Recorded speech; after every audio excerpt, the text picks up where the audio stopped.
Donc petite vidéo sous Mac 3, je sais pas si on voit bien.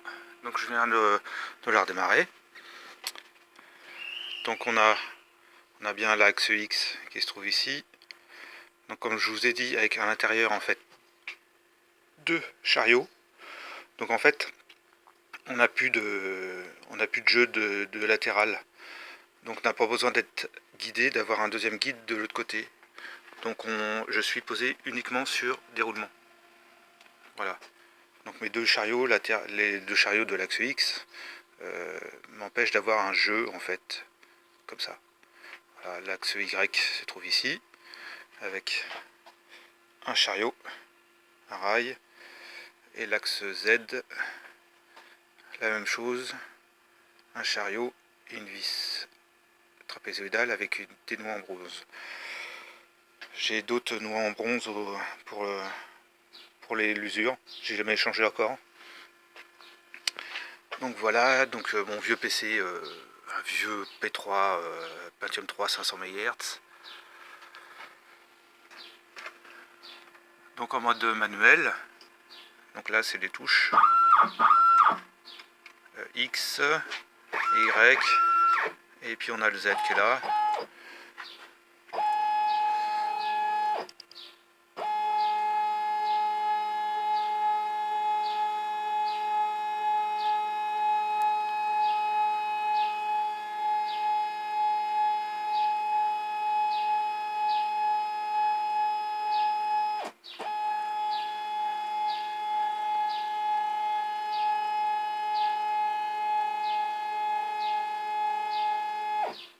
Voilà, ça c'était pour le Z.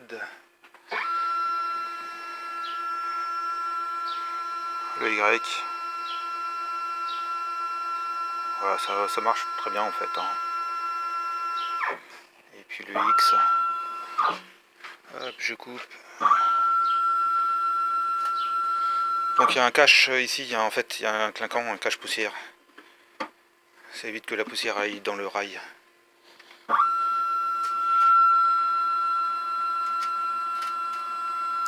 Voilà. Et donc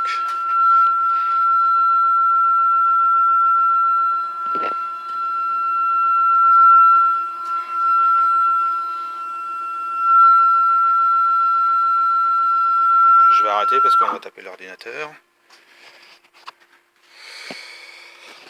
Donc voilà, et ici en fait c'est mon petit palpeur pour faire ma jauge de hauteur. Je viens palper en fait avec mon outil et ça donne ma hauteur. En fait, voilà.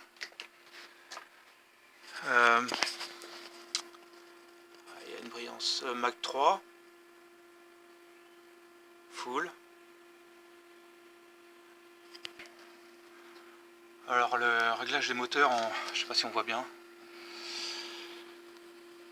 Donc je suis à 800 mm/min, ça c'est ma vitesse maxi d'usinage.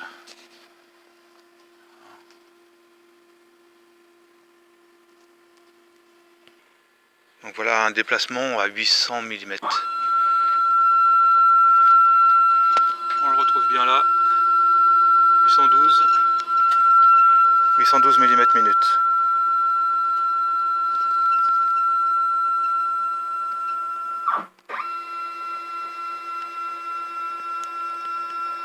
Bon, c'est sympa. Hein. Donc on voit la table, le maxi de l'usinage. Voilà.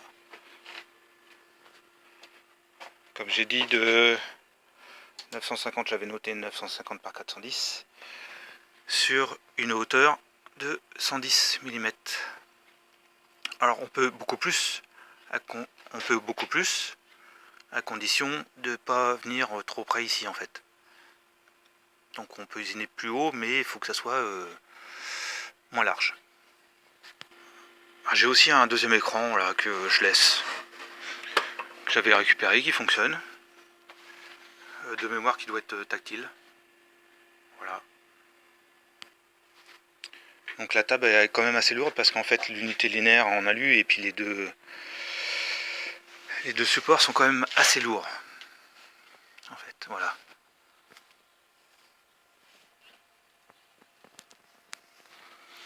Et ce qu'on fait en fait, c'est que pour être sûr, donc j'ai mes écous sans tête où je viens visser avec des brides. Voilà, donc ça j'ai mes écous sans tête. Et ce qu'on fait, c'est qu'on vient, pour être sûr, tout soit plat, c'est qu'on installe toute la table, on n'y touche plus. Et après, on vient usiner toute la table. Comme ça, on est sûr que en fait, on est plat. On est sur un plan parfait par rapport à la table. Donc les moteurs sont de chez Soprolec. Et la carte, c'est une carte chinoise 4 axes. Donc là, on n'utilise que 3. Il y a encore la possibilité d'en mettre une. Sur port parallèle. Alors là, je peux pas ouvrir le coffret. Mais sur la vidéo, on voit la carte en fait. Et puis j'ai donné les liens pour la voir. Donc il est sûr que c'est pas une machine vraiment à faire de l'usinage brut du fait que déjà ça soit un portique et que la rigidité n'est pas non plus optimum. Maintenant il y a toujours amélioré, mais vu ce que j'ai fait, moi ça m'a vraiment bien servi.